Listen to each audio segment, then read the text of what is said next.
figure it out, get over yourself, treat people like humans, and you'll have a better time at work. What is going on, L&M family? Back at it again. And this time I got like a ultra high status construction celebrity on here, Miss Kabri Luhrman Schmid. She is a national construction influencer, but not just an influencer because she posts cool stuff, but she is actually a project superintendent for Hensel Phelps. And she seems to have fun spending her time on like ultra super complex aviation projects. And not, if you've ever done any work on an airport, if you ever been to an airport, you know it's difficult. She's managing work, massive volumes of work on these projects with massive numbers of people. She's been in the field for 18 years, and she's built a career by redefining what leadership looks like. And that's like my honest observation, the way she rolls. I've actually shared the stage with her maybe a couple times now. I know one time for sure. She's the real deal. And we're going to kind of dive into some of the goodness that she does. But first, if this is your first time here, this is the Learnings and Missteps podcast, where you get to see amazing human beings just like you sharing their gifts and talents to leave this world better than they found it. I'm Jesse, your selfish servant, and we're about to get to know Miss Kabri Luhrman Schmid. Kabri, how are you doing? Oh, I'm so excited to be here. Your energy just makes me like glow and tingle, this passion for this industry and the people around us. Let's do this. Oh, I think tingly, sparkly, that's exactly how I feel. I mean, you and I, we've been working to make this happen, and we're finally here. And this time I feel like I have an advantage because the last time we were on stage together was the webinar with NCCER. And you went first, or rather you went before me. I'm like, oh my God, this is going to be difficult because you're a baller. And so this time I have the upper hand because I get to ask all the questions. And I have no idea what you're going to ask. So let's do this. I know. So we'll start with a super easy one. What does job site leadership look like? Oh man, I love that. So you mentioned, I'm a superintendent. I work for a large general contractor, always have. So large commercial, large aviation projects. I take the role of leadership really seriously. I'm in the privileged position to be responsible for the entire job site, right? We set the tone. We are the role models. What my team does is set the standard for how people are taken care of, what the expectations are for behavior, how we can facilitate the use of resources on a job site. I mean, we are bringing language to every interaction that sets all of those tones. We are saying, this is how we expect people to talk to one another. How can we support you? And you said you selfish servant earlier. That is how I see job site leadership. We are clearing out the barriers. We are setting the plan that is only as good as the information people are giving to us. And so, gosh, we better create an environment where people are interested and empowered to give honest information. And it's information that makes them feel successful and that they're contributing in a meaningful way. And that's a big ask because you have to create a place where people want to be. You have to create a place where people feel like they can utilize the skills that make them so proud of the work that they're doing, because that's what drives our industry. Yes. Oh my goodness. Now, would I be wrong in saying, well, of course, this is your mindset because every construction leader you've ever worked with has that same mindset? No. No, that has not always been my experience. I don't remember how you worded that, but I get what you're getting at. I haven't always experienced that. It was something that I think I came to born out of a few different personal and external experiences.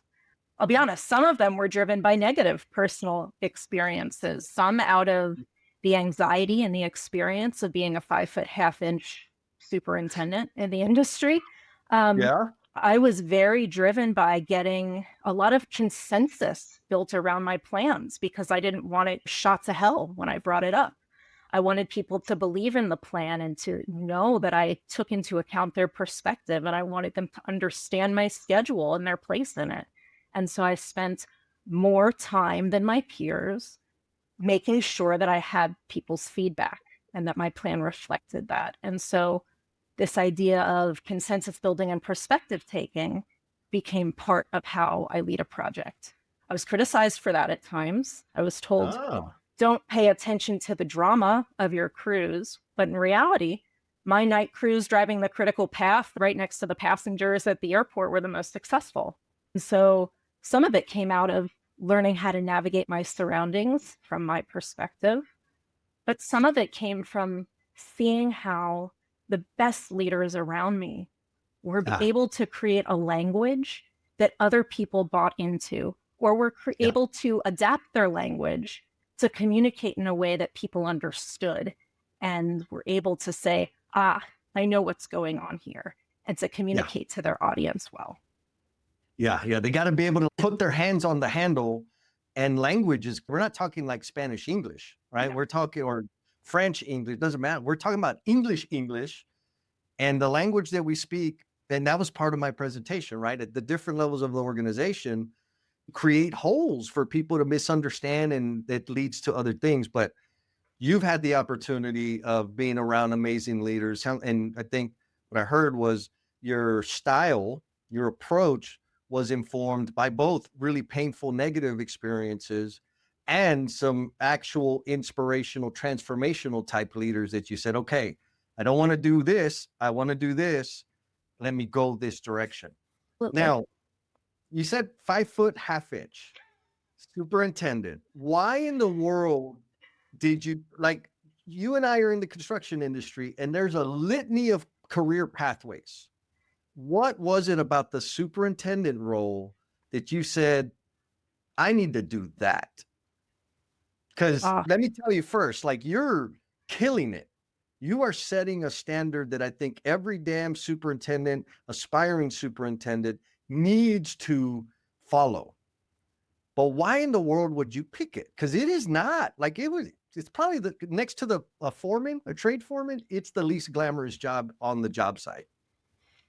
oh, I just love talking to the smartest people out on the job site.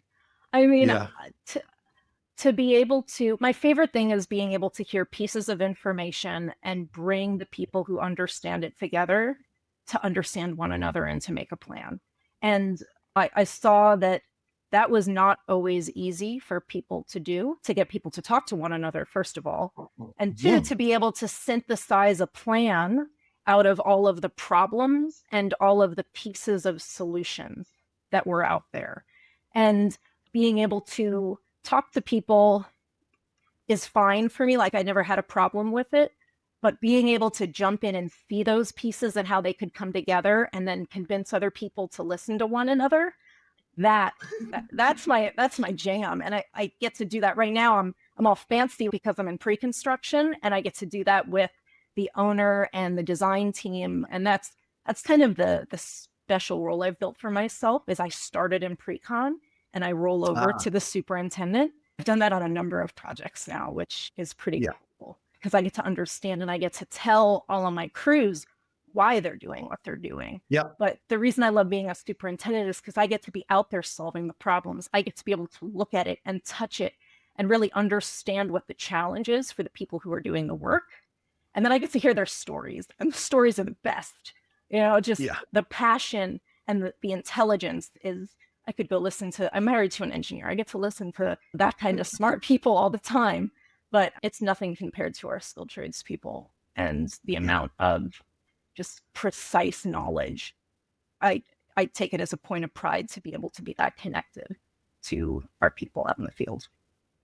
Yeah. And I love that. Because, yes, right. Especially plumbers. Can you guess what trade I was? They're Especially. ultra philosophical and intellectual. They're not all as handsome as me, but they're still pretty philosophical. Now, I'm not goofing here, but for real, there are some super damn intelligent folks out there in the field. But, and this is going to lead to a question, but I know me coming up as an apprentice, journeyman, etc., I never was made to feel like that. And sure, there's a little tone of victimhood there, but I would have an idea and present it to the superintendent or the project manager on the job site, or we'd have a real situation, a real problem. And what I got back was, stop making your damn excuses, just go put your pipe in. And I'm like, man, there's a problem coming. Like, I see what you're doing, step 1 and step 2, but step 5 and 6 is going to be a disaster if we go down this route. I don't want to hear your complaints. Just do what you're told. I'll talk to your office. And so when did you discover, like, these people really have tremendous intellect and value to achieving the ultimate goal? What was it that helped you see that? Because again, it's ultra rare, Kabri. If you don't know it, it is ultra rare out there in the industry. I would say even within your organization. I haven't been on a lot of y'all's projects.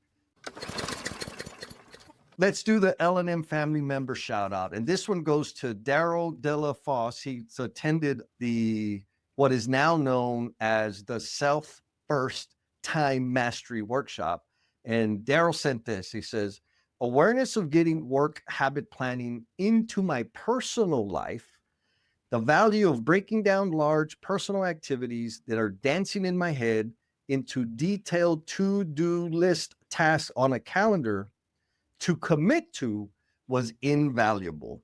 Daryl, thank you, first of all, for like willing to sign up and be in that 4-hour workshop with the rest of the crew. And then furthermore, for taking the time to send me this nice note, because I always like compliments. It feels good. And I also like critical feedback as well. So L&M family members out there, you already know, drop me a comment, leave a review, DM me, doesn't matter. Just give me an excuse so that I can shout you out in a future episode. But I do know this for a fact. Everywhere I've been, there's some hotspots of amazing people, but they are the exception. And so what was it that helped you recognize that and not only recognize it, but leverage it as one of your superpowers? Oh man, you're going to make me cry because I've never thought about this memory in this kind of way before. In fact, I was talking to one of my managers, my operations managers of my region, like 3 days ago about this, because we have this one person in common, now retired. The person who hired me when I was an intern working at the Pentagon renovation project. I was working for the owner's rep. Yeah. Killer first experience for the construction world because I don't have a history. My family has not worked in construction. I was an engineering student. Okay. And I lucked into a fantastic internship, and I saw one of the most successful federal design build projects happening. And it was my company, Hensel Phelps, working at the Pentagon, renovating wedges 2 through 5. And I saw the immense collaboration. I saw interns talking about rats the size of cats running under interstitial slabs because there's a river under that building. Anyway, It was amazing. And I walked up to the largest superintendent I could find, and I said, I want to be an intern with you next summer. And he said, who the hell are you? And I said, well, I'm an intern with the owner's rep over here. And he said, well, put your resume and your transcript on my desk by the end of the day. And we ended up in a conversation, and I went to a pretty good school. And he said, kids that come from your school don't make it. He said, you don't have a history of construction in your family. And he said, I'll be honest with you, because you don't respect the craft. It's because you don't understand what it takes. It's because you're not willing to listen. It's because you think you know more. And I took it more as a challenge. I didn't take it offensively because I didn't know anything at the time. And I had no stigma to be like, of course I'm going to ask questions. Why would I think I know more? Like, I don't know. I never felt like I had that bravado. It set the basis in the way that you just posed it. Was I was told at the very first day that was my job, was to listen, learn, respect, and serve our craft and trade partners. And yeah, it was done in a demeaning way. And yeah, now I've been here 18 years and, things are great. But the person who hired me told me that was my first and utmost responsibility. And from then on, like, I just loved listening to the stories and hearing the whole process. But thank you for putting that in a more positive light for me, my Of mental course. health. I don't know. Well, I think what's one thing that the L&M family out there can take from this is sometimes the most profound and impactful direction, coaching, and advice we get comes in a sour flavor. and and that's okay. I think of Ed Mauricio. He was the pipe fitter, and I was his apprentice for like 2.5 years. When I found out later that it was kind of a miracle because people quit on him and they kind of wanted me to quit. And I did it. Like, he was hard, but one of the things he told me, he's like, Jesse, all I want from you is one thing. I just need you to be smarter than the pipe. And I'm like, and so whenever I was doing dumb stuff, he's like, Jess, that pipe's smarter than you right now. Ah, right. When I would get stuck on small things, Jess, that pipe's smarter than you. Ah, and so it didn't feel good, but it stuck and it was impactful. It helped me think about it, take multiple options. There's more than just one way to skin a cat. Get some input, ask for feedback, ask for help, like small things wrapped up in that. You're dumber than the pipe, Jess. Yeah. And so good on you for taking that as a challenge, right? Because in my head, when you're explaining, I was like, oh yeah, I would have been like, oh yeah, well, let me show you, ding dong. But also as okay, that's what I need to do. Because yes, here in San Antonio, we did a reflection. It was funny because the company I used to work for, I was on the project, like I was hidden, right? Because I wasn't installing anymore and I would support my teams. But the deal that I had with the project teams was like, I'm going to come out there and help, but you can't tell the GC I'm going to be there. And you can't tell them who I am. If they ask you, I'm just a day laborer because I was responsible for assigning manpower to all of our projects. And so if they knew they had me on their job, they were going to come and tackle me and you know Yeah. what you would do. So that was the deal with my team. Don't tell them. Anyways, it was a successful project, high profile project, but our experience of their lean program was not amazing. And I got to see it like, oh, this is wonky. Anyways, I then went to the dark side. I quit that company and went to work for the general contractor. And I'm hearing them talk about this project and how awesome the lean program was. I'm like, what world are you guys from? And they're like, what do you mean? I was like, bro, I was out there. It sucked. Like the job was good, decent, I'll say. But that lean stuff that y'all were doing, it was horrible for us as the trade contractors. So, anyways, I said, here's what I suggest. Because they were very open-minded. That project team was like, well, man, if it wasn't that good, we need to know how can we make it better? Because it was good for them. It wasn't good for everybody. So we brought the framers, the MEP, and the framing contractor. We said, we're going to have a feedback session with you guys, and we really want to know what did we do well? What do we need to improve on? So on and so forth. And we got some good information. But the one thing that stood out the most is this is tied to what that first superintendent fed you. One of the guys said, it's the young, he didn't use this language, but he said, it's the younglings. He said, the biggest problem that we have out here is you have these kids that are pretending like they know everything. Mm. They don't listen. They don't ask questions. And we know they don't know. So what we do is comply maliciously. We say, okay, you want to do something stupid and you're not going to listen to us. We're going to do it. And so that was the biggest rub about all the things.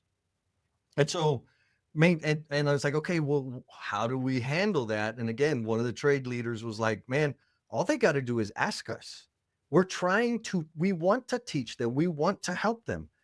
But for whatever reason, and I'll say 0 to 3 years out of university, right? That was generally the situation. They are not asking questions and they are not listening. All they need to do is we will teach them, we will share, we will be open. But when they come at us, like they know what the hell they're doing, they don't listen, they don't understand the work, they don't appreciate the work, and we know it. It's a bad situation. So it's not just you, I think it's a natural thing. And I really feel this is me, I have no idea. It's just big assumption. I think a lot of that, like the younglings refusing to ask a question and maybe pretending, overcompensating for what they don't know, is them overcompensating for their insecurities. Hmm. And all they got to do is say, I don't know. Can you teach me? Can you show me? Can you explain this to me? I mean, so maybe that's how do the trades respond to you? Or maybe if we do like a percentage wise, when you early in your career, when you asked them about their work, what was the percentage that said, grab a chair, let me tell you, versus I don't have time for you, get out of my face? The only person that ever said, get out of my face, was with my own company. Seriously, I never encountered that. It was always like, oh, I need to get back to work. Can you get back to work? I don't want to ask you to get back to work because I want you to answer my question in the future, but I'm pretty sure we're both going to get in trouble if you don't get back to work. I was always met with more than I asked for in information. It was, I mean, so helpful. But to your points about the youngins and how your trade partners gave you that feedback, when the onus is on job site leadership, and it's not just to teach the younger employees about what they can or should do in order to learn, because the pressure they're feeling is also from their own team about how Yeah. they need to perform and what they're trying to prove and what they're being asked to do that might be beyond their skill set, or where they do and don't know they have autonomy or not, what performance looks like. But it's also like telling our trade partners, I tell straight up, I say, on this project, I want you to bring apprentices. I want this to be a project where you want to bring them to learn. And I end up Yeah. with more women. I end up with more underutilized zip codes, just people who are like, oh, this superintendent's okay with us training people here. Please, let's make that a place where this is a value. And I expect you to answer the questions of my brand new field engineers because they're brand new. Yeah. Yeah. Oh my God. Okay. You just opened up a can of worms. So there's two things that are kicking around in my head. One is friction from your peers. The other is KPIs. So I'm going to go down the KPI idea, and then we'll circle back to friction from your peers, because I think it'll be valuable for folks that are early in their career in any industry, because one, you're living proof that if you stay the path, you can have amazing impact and influence. And also like the practical, how do you deal with it and overcome it? But here's what's ringing in my head. And it's something that I'm jealous because I get to meet amazing leaders now, more amazing leaders now. I'm like, son of a gun, I would like, for real, Kabri, if this consulting thing don't work out and my feet picture OnlyFans page don't work out, I'm going to come be a laborer on your project. I would love to just work and experience the leadership you're talking about. Now, back to KPIs. I understand schedule, budget, safety, quality, right? That's kindergarten. If you ask me, those are kindergarten metrics. You're going to have them whether you want to or not, right? It's just going to tell you were you on target or not. But what I heard you say is bring your apprentices, and they're saying, hey, this is a place where we can learn and develop people. So the KPI that I'm curious about is, do you have a sense of how many careers you have impacted with the approach that you have taken? And I'm not just talking about direct employees and direct reports, because what I'm hearing is your projects are a learning environment to develop the skills of the men and women in our workforce. Am I overreaching here? I mean, that's what I hope for, but I know that the leadership of those trade partners, I know the people on those crews have given me feedback in ways that their experience on my projects has been unlike on others, that Yep. it's given them an insight to what the industry could be. It's given them insight into how they could run their crews, like permission to how they could run their crews in other spaces. The KPIs, any kind of measurement metrics, is people who are coming to your job site once, like the waterproofer for 3 days, the third-party inspector who's subbing in for somebody else. And is, whoa, what's going on here? and This they is notice weird. something different. Yep. And you're like, what do you mean? What's different? This is just how I ran my project. And the third party inspectors, people are talking to each other, like talking. I'm like, because we have a concrete placement. Yeah, they're talking to each other. And then I learn his son has been the third party inspector for the last 6 months. And he said, my son hated his job, and now he talks about his job like he likes it.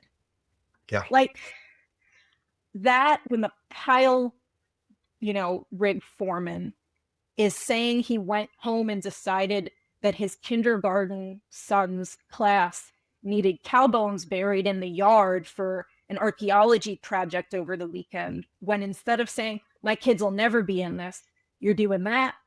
Like, that's what I can do with a job site.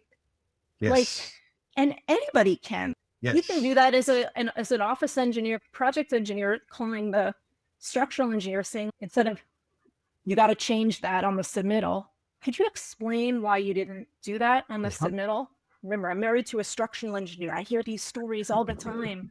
I say, you have to call your structural engineer and say, please and thank you, please, so I don't get in trouble. Yeah, it's easy. It's that easy.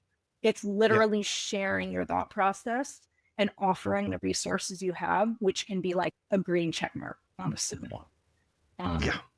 But that's how you change people's lives. You ask how they are, and then you find out 4 months later that you made that week something completely different for them, and they stayed in as an electrician because of you asking if they're okay. Yes. Not just as an electrician, in many cases on this earth, right? Because they are nameless, they are voiceless, because as an industry, we treat them that way. And when I say them, I'm talking about our trade craft professionals and superintendent, like the whole industry. Yeah. We have developed this way of interacting with the human beings as if they're disposable. And we can't do that anymore. I'm excited. This is bad, but the shortage of labor and the massive amount of work that we have, and the quickening exodus of boomers is creating the perfect conditions for companies, decision makers, to have to do it differently, to have to do it, and to be clear, to have to do it like you're doing it, Kabri. I don't know if you know this. I bet you do. I know your office does. Is the trades, when they're on a project like yours, you get, not only do you get preferred pricing, you get preferred performance. I know that for a fact, because you're not getting the dummy tax. Do you know what I'm talking about when I say the dummy tax? I've been on the side of the trade where we say, hey man, we want to go aggressive after this project. We want to put a 0.80 multiplier on the labor. What do you think, Jess? It's a tenant finish out. I'm like, okay, well, it's already up. That sounds good. Who's the GC? And they would say, these people are these. I said, who's the PM and the superintendent? And depending on what name I heard, I said, oh, no, you need to mark that. That needs to be a 30% markup on labor, because it's going to cost us every penny to make money, because they don't know. First, they treat people horrible, but they don't know how to run a damn job. Or if I got like a Kabri, I'm like, dude, do 0.75, because we're going to make money and we're going to be able to develop our people. So back to the Cape. And so folks out there, if you think this, like being a human and appreciating other humans on your job site is weak sauce, there's real money tied to just being a damn human, like for real. And if you don't, it's the dummy tax. Ask your trades, they'll tell you, or maybe they won't. If you're not telling you, it's because you're the dummy. There's a little secret there. Now back to the KPIs. Again, I get a lot of sidewinder laser looks when I say budget, schedule, quality, and safety are kindergarten metrics. Oh, you finished on time? You did your job? Yeah. Right? Like you fulfilled your legal obligation in the contract. Ooh, that, like, for real, we're celebrating that. How many divorces happened on your project? How many people are struggling with substance abuse? How many people are on the verge of a nervous breakdown? How many people got promotions on your job? How many people grew? And so those are the KPIs that we don't pay attention to. And you have the testimonials, right? That's amazing. I don't think it would be very difficult to say, to track promotions. How many people got promoted on the projects that you're on? How many people built a new skill set or got a raise? Like those are real metrics that speak to the culture and the environment that you are designing and maintaining. And how long you've been doing it? 20, 15, 20 years? Yeah. Massive impact, massive impact. But we don't measure those things. So I bet the number's probably 10x what you would guess. Kabri, what do you think? I hope so. Can you kind of care about this stuff?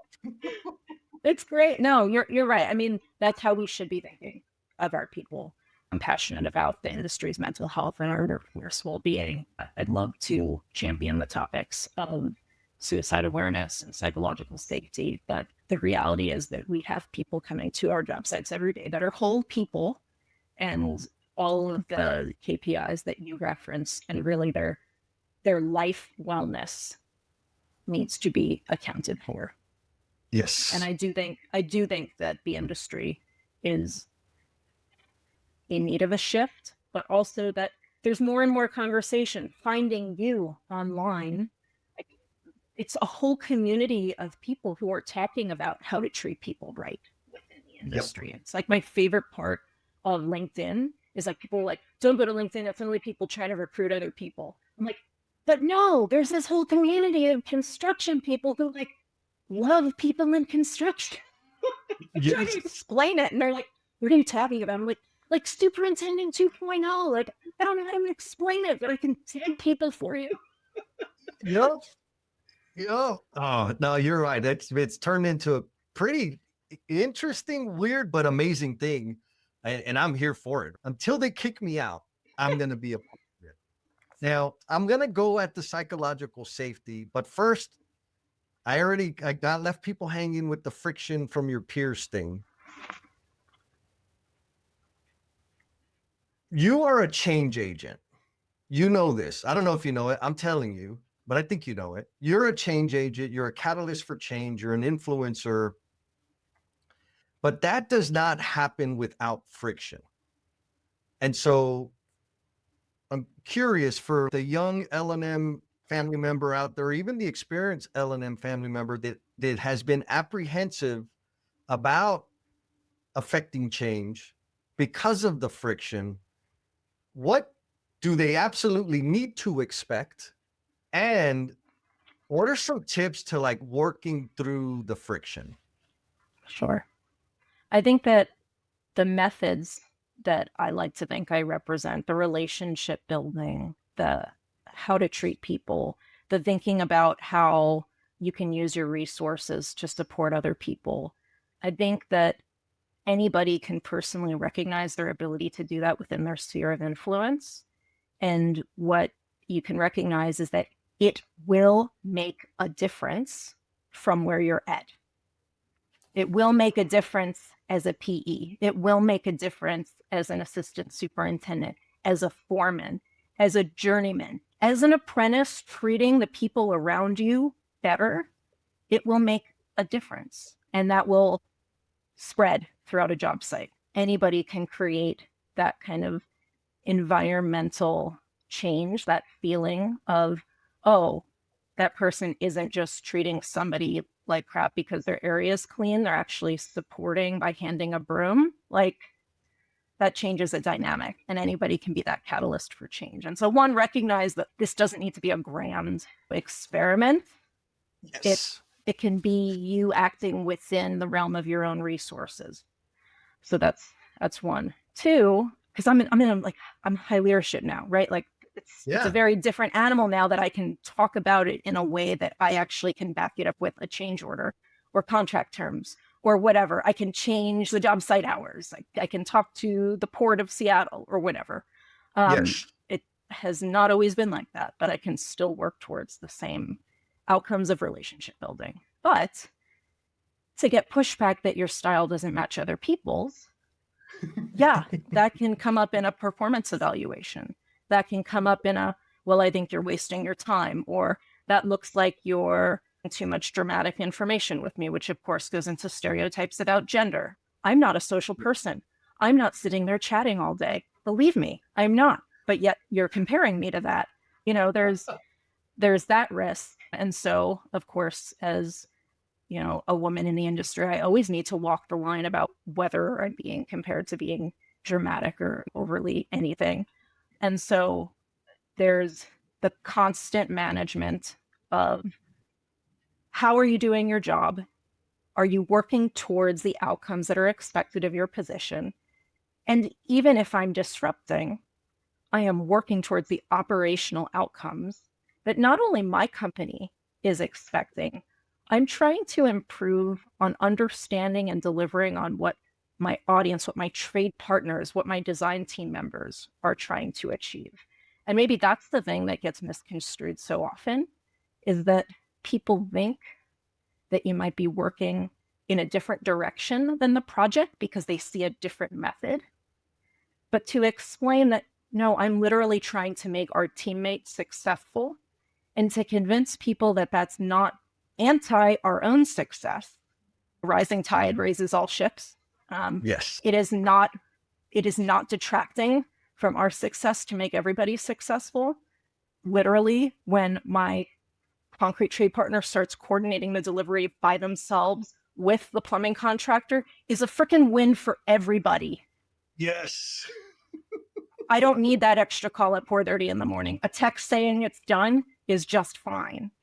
So expect that things can be misunderstood, but start to develop a language to be able to explain to people what your goals are, because you're not going to just need it to the people who are misunderstanding around you, who have influence on your career, but you really need to be ready to explain it to the people you are trying to impact, because you need to be able to say out loud, we are trying to achieve. I'm doing this differently because I want to achieve, and you need their feedback. Yeah.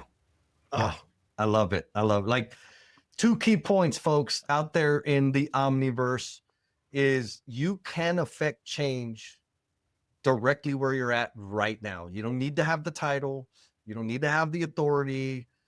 You can just smile with somebody else. That is affecting change, right? Like, we can absolutely do that, right? Simple. Now, the other part is, even with all the influence, like, you're the baller superintendent and you still have friction, right? Like, you gotta expect the friction. And for me, this was my challenge, or long time ago. I got over it a long time ago, but I thought the friction was because I was defective. Yeah. I thought it was because they didn't like me. It's not that. People just don't like change. I represented change, so they were resistant to that. And once I came to terms with that, like, I just need to figure out how to speak your language and listen, because maybe I'm a little bit off, I'm a few degrees off, but if I listen, you're going to get me in alignment.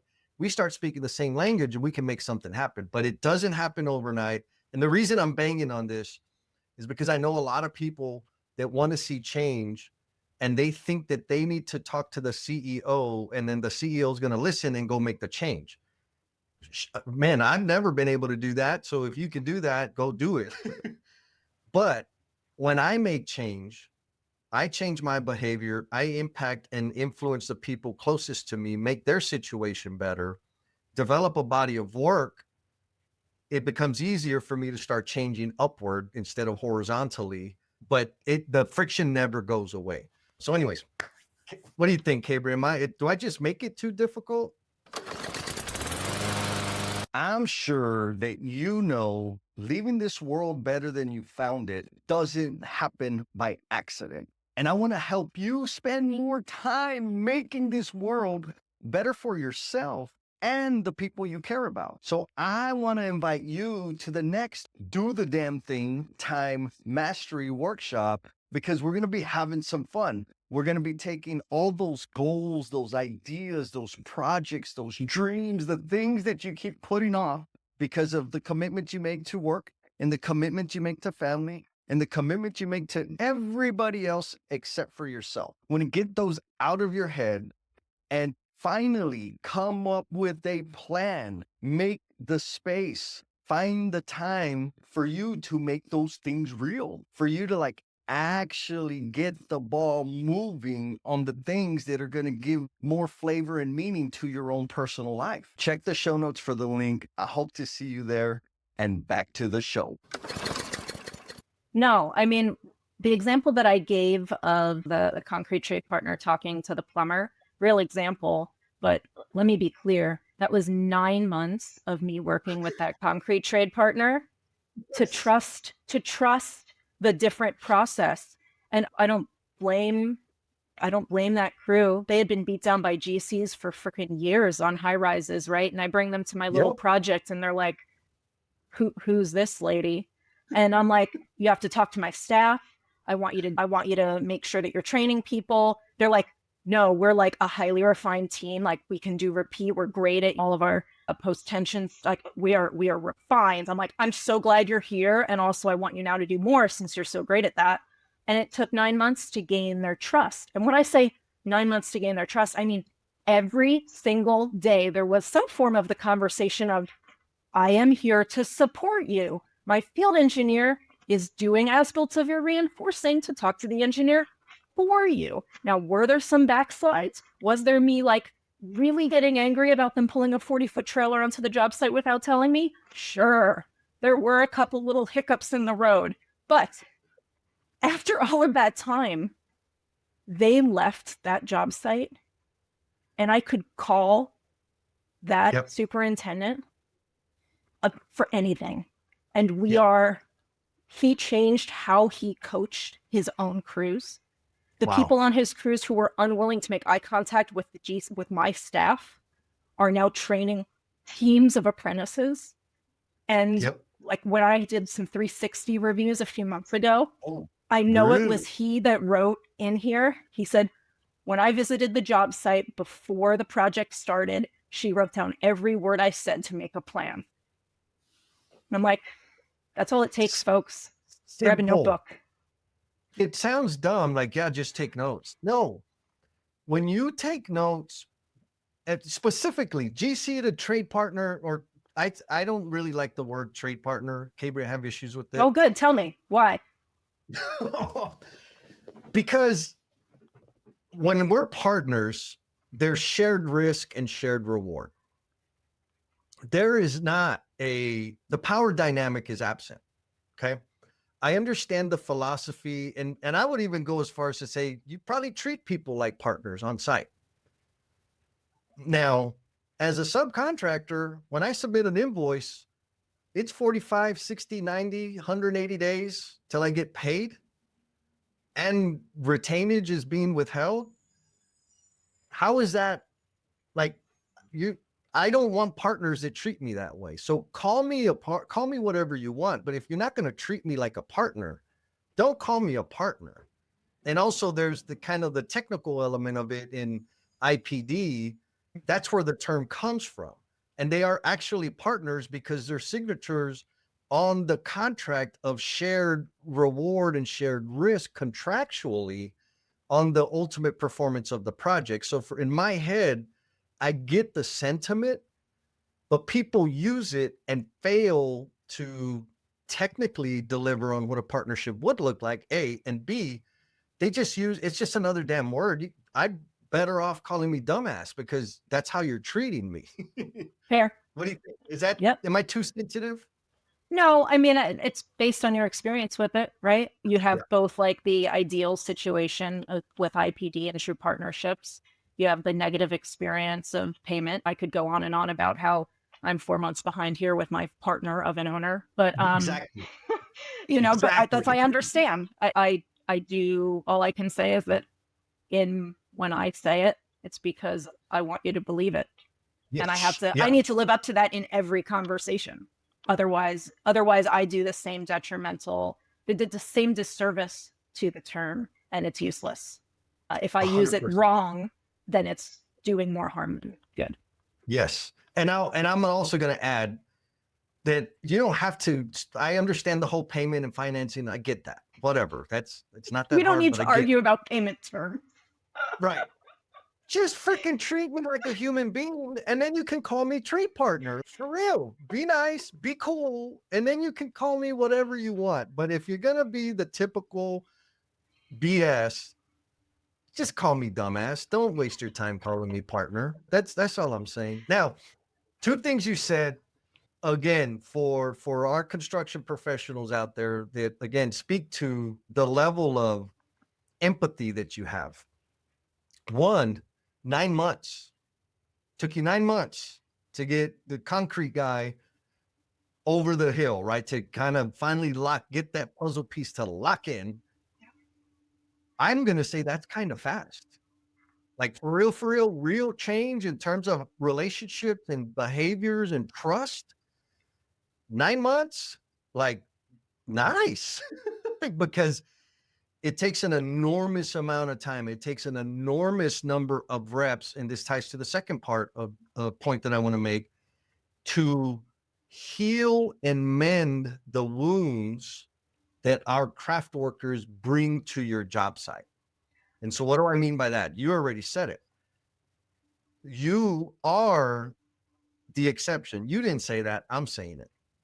The majority of general contractors out there treat the trades like garbage, period. Disrespectful. It is horrible. They have no interest in whether we're making money or not. They don't understand that we're the solution or that we can be the solution to their problem, but they treat us like the problem all the time, every time. And so all of a sudden, if that's how I'm getting treated everywhere I go, and then I come to your job, guess what? You're just another one of them. You could say all the nice words and have all the sticky notes on the wall and fancy ass freaking apps. If I've never experienced a reciprocal, respectful interaction with the GC before, this is alien. This is all just a cover up. And it's going to take me a lot of time to get comfortable, not comfortable, but to build trust that you are going to treat me differently, like for real, for real. And so your ability to account for the fact that they're out there getting abused and demoralized project after project after project, and that is a natural thing that you're going to be overcoming, is tremendous. And I think it's the same thing for everybody else. Like, why do they behave? Why do we trades behave that way? It's because your peers have created the conditions for us to behave that way. That's what it is. Now, you brought it up, and I think I'm going to say you are an expert in this area. And I know you pinky promised me that you would give everybody the perfect formula and recipe to make it happen. Great. So you remember, right? You remember? How do you do psychological safety and team culture? I know there's like a 3-step formula that makes it happen 100% all the time, every time, in less than 6 weeks. What was it? Oof, yeah. Should write a book about that, huh? That 3-step process. Oh man. Psychological safety. Okay, let's define that quick. Psychological safety, it was coined by Amy Edmondson. We talk about it more in the industry now than we used to, but really it's kind of an understanding of how team dynamics work. If you look it up, you'll get great studies about how it improves team performance, team communication. It helps with how people feel about the work that they do. Really, it's about people feeling comfortable enough to share what they need, ask for what they need, share ideas, and to express their mistakes as part of a team. Now, usually people think it's all about how people feel, right? It's about emotions. And so often it falls into the realm of, well, we need to train people on how to do soft skills in the industry. And it falls into like leadership training. That's one component of it. But what's missed is that with all of these outcomes that have been studied, Google's Project Aristotle, all of the statistics you can find for the increase in retention, the decrease in physical safety incidences, etc. It's actually all about performance. And so when I think psychological safety, I think about how we can embed the treatment and the experience of people into our everyday operations and systems that have all been created to achieve those industry KPIs you mentioned. And so how do we achieve safety, productivity, quality? We achieve them with the gazillions of freaking systems we already have. We're not trying to add on to those. We're trying to do them in a way that encourages people's participation. When a new worker shows up at your job site, how do they know that they can say, I've actually never put on a harness before, so when you just assign me to climb that scaffold, can you train me on that harness? It's them feeling like they can ask for that, okay? And the outcome is a safer situation and somebody who's better trained and a whole team that has a better learning capacity to see people doing that, okay? And so it's how do we create within our operations and existing systems a way for people to better see their contributions and to know and trust that those systems will work for them. That's psychological safety in my perspective as a superintendent is you need to get your people on your projects to trust that all those systems you're using are actually going to work for them and that they can be proud of the work they're putting into it because they see their contributions coming out of it. When you say, hey, let's sit down and look at this schedule, they freaking see their words reflected in the schedule, right? You can say, hey, this is where you said that window wasn't getting delivered on time. Yeah. And that makes them feel like they can contribute more. Yep. What it means is that when you have a really tight set delivery calendar with the university campus that you're in, along with graduation week happening, that your concrete trade partner can say, hey, I know I'm not on the calendar, but I'd really like the opportunity with a truck available to take off some of the wall forms. I know the plumber's there trying to get his fittings in, but we've already coordinated, and I'm going to use my forklift to get his fittings out so that I can pull off my wall forms if that's good for you. Done. You've developed people feeling that they can make those contributions. Yep. And it's a level of trust, but it's a trust in systems, not just in people. Yes. Oh my God. We might have to do it part 5 and part 6 of this conversation because I love that it's the trust in systems. Like 100% it's people, right? Systems don't matter if you don't have people. Yep. But for some of us that are more data oriented, which is my nice way of saying scared to be vulnerable, that are more data oriented, a deeper conversation, or your second book after you write the How to Establish Perfect Psychological Safety in 6 Weeks, the idea around designing the systems to drive performance with psychological safety, right? That's what I heard you say. I agree 100% because it is a system. What are the feedback loops? Are we listening? Are we asking? Are we responding? That's a system, but we could get super technical with it. And I'm going to have to leave it alone because I'm just going to nerd out and monopolize all of your time, Ms. Kabri. And I got to ask this question because I saw these letters and I figured like it was a tattoo that only the super ultra cool people get. I saw these letters. It's FAAF. And since you're working on aviation projects, I figured there's the FAA, but you get the F and you get a super secret tattoo because you've been on these projects. Am I overreaching on that one too? So there are a lot of unique acronyms to aviation projects. Yeah. FAAF is not associated with the Federal Aviation Administration, though I did have a meeting about a crane and some requirements we have this morning. FAAF refers to the Fearlessly Authentic AF award recognition that I was recently involved in.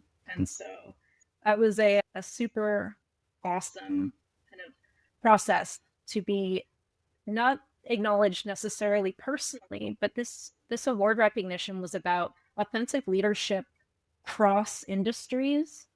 And I got to be able to represent our industry on a stage of general business, healthcare, insurance, people who are usually where the books point to for how to run Mhm. businesses and the summary. And I didn't take this as a negative. One of the audience members said, if the construction industry can figure out how to lead people with humanity, anybody can, because we were the Yeah. example of success. And I was so proud to be able to showcase people don't know the work we do. And I was Right. able to give them a window into things they didn't know that their family members had done, into what was going on across the street at a job site. And they were awed by what we do. Yeah. Yeah. That's okay. But did you get a tattoo, an FAAF tattoo? No, I didn't. I didn't. I need to. I should. I need to get number 25. So maybe Yeah. that one will be it. Number 12. Damn. All right. So fearlessly authentic AF, which Yes. I'm going to say yes, right? Like you're amazing. Since we first connected, we did connect on LinkedIn. I'm like, oh yeah, I'm a snob. If you didn't know that, I'll see people post stuff, right? Like culture and I'm like, yeah, let's see how long this one lasts. And I'm like, oh, she's still there. Oh, like she's for real. Oh, I need to know her. And like, folks, if you don't know, that's what I do. When I see you post stuff about teamwork and people and I'm watching you because there's too many damn pretenders out there. That's not to say that I don't understand when people piss you off because that's part of it. But you know, sometimes it's just out of popularity. But it was clear to me that you give a damn about people. And one of the observations I got to make in my career started off on the trade side of the business. I was a trade partner. I was there for over 20 years. I went to work for a GC for 3.5 years, got to serve the Central United States. Then I had some national responsibility where I got to go to projects all over the country. And the one thing that I got to see is the number of amazing projects was this big. Yeah. I started my career in 1995. In the 1900s, don't tell me when you were born, Kabri, please don't. For that. And the number of projects that I worked on that I felt valuable is probably 10. Yeah. And I've been on chingos, lots of them. And then when I started traveling the country, I got to see, man, the projects that kick butt, like the client's happy, the trades, they're talking, everybody's like getting along and joking, high perform, people are getting promoted and like all of that. They all had one thing in common, and you have it. They were focused on people. They appreciated the human experience. Did they put up with a bunch of crap? No.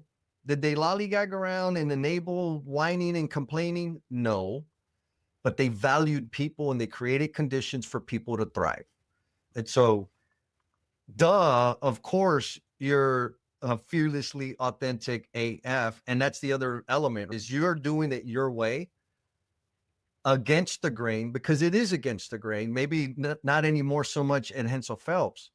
But I'm sure when you started it, it was, why are you doing it like that? You don't need to put up with that. And right. And then industry wide, it is against the grain. And also, if we can do it, anybody can do it. And you're doing it. And there's a bunch of other folks out there that really need to just freaking get on board, figure it out, get over yourself, treat people like humans, and you'll have a better time at work. Come on. And make more money, like for real, for real. So I know people are going to fall in love with you. So I don't know if we should or shouldn't, but if you're up for it, where should we send them if they want to connect with you? Yeah, you can look me up on LinkedIn. I'm open. Anybody wants to connect, please don't be shy about reaching out. I love talking about teaching. I've had some great opportunities working at universities, but really connecting with younger students, telling them about the industry, talking to anybody who wants to talk about anything construction related. Please just shoot me a note. Boom. So we'll make sure we get that link in the show notes. Now, are you ready for the grand finale question? Ready. Okay.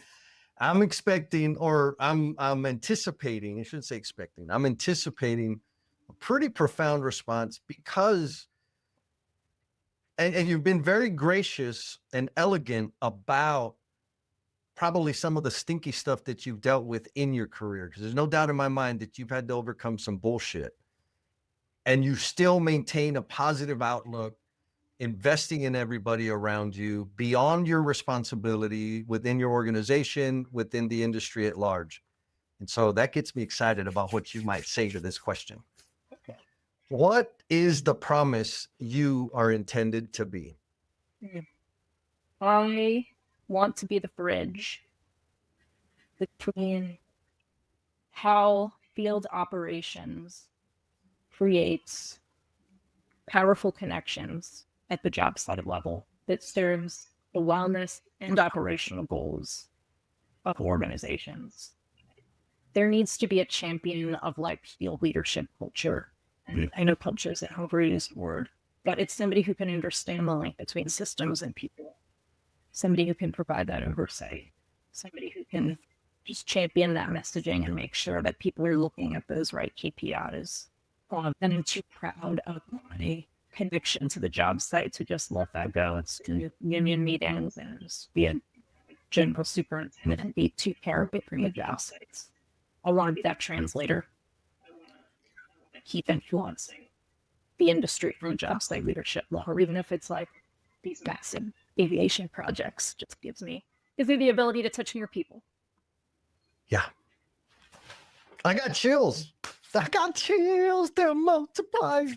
You're amazing, Kate. Has anybody ever told you that you're amazing? Oh, well, you have.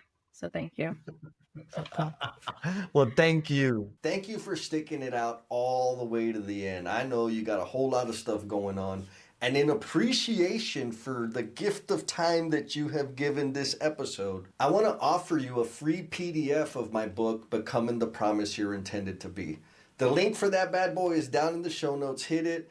You don't even have to give me your email address. There's a link in there. You just click that button and you can download the PDF. And if you share it with somebody that you know who might feel stuck or be caught up in self-destructive behaviors, that would be the ultimate. You sharing that increases the likelihood that it's going to help one more person. And if it does help one more person, then you're contributing to me becoming the promise I am intended to be. Be kind to yourself, be cool, and we'll talk at you next time.